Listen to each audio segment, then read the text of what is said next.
Et le pari que tu tiens, que tu lances dans ce livre-là, c'est que tu parles aux animaux et tu leur dis, vous libérez, c'est d'abord vous libérer de l'idée que nous nous faisons de vous. Oui.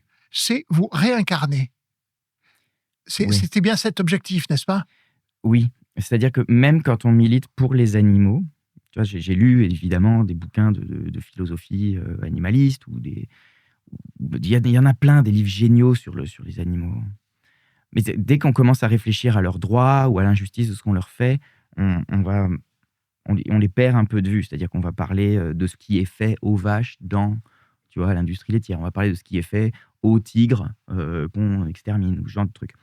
Et ça manque un peu ça manque de chair. C'est-à-dire qu'il fallait réussir. Ce que je voulais faire, c'était reconnecter toutes les découvertes en éthologie, qui sont absolument vertigineuses. Depuis 25 ans, on découvre des trucs. On est passé de la vision qu'on avait des animaux depuis 300 000 ans, depuis l'apparition de notre espèce, où on ne comprenait pas ce que c'était, où ils nous faisaient peur, et où on avait l'impression qu'ils étaient différents de nous. Et en 25 ans, ou même 50, allez, si on part de Jane Goodall, qui voit que les chimpanzés utilisent des outils dans les années 70, on se rend compte qu'ils sont en fait beaucoup plus proches de nous que de ce qu'on appelait la nature, quoi, qui nous échappait un peu et auquel on prêtait des esprits mystiques, etc. Et en fait, ce qu'il faut qu'on arrive à faire, c'est à sortir les animaux du mystique et à les remettre dans quelque chose de banal qui est juste le droit de la personne, quoi. La façon qu'on a d'aborder la personne humaine, il faut que ce soit cette façon-là qu'on a d'aborder la personne animale. Mais toutes les barrières qu'on a imaginées se sont effondrées les unes après les autres. Ouais. Le langage, la culture, la compassion, de soi, la conscience de la mort. Conscience. Qu'est-ce qui reste ? Quel est aujourd'hui le propre de l'humain selon l'animaliste et l'écrivain que tu es ? Ouais, bon, pour le faire très clairement, il reste la pensée conceptuelle.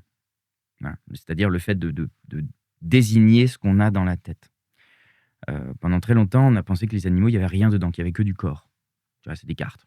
Donc, ils pensent que l'animal est vide. Et ensuite, on s'est rendu compte que l'animal pensait, qu'il y avait quand même des idées, une personnalité, etc.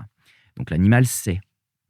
Et maintenant, au fur et à mesure des études sur la communication, le langage, la transmission, la culture, on sait que l'animal sait ce qu'il sait et qu'il peut le transmettre et qu'il peut le communiquer.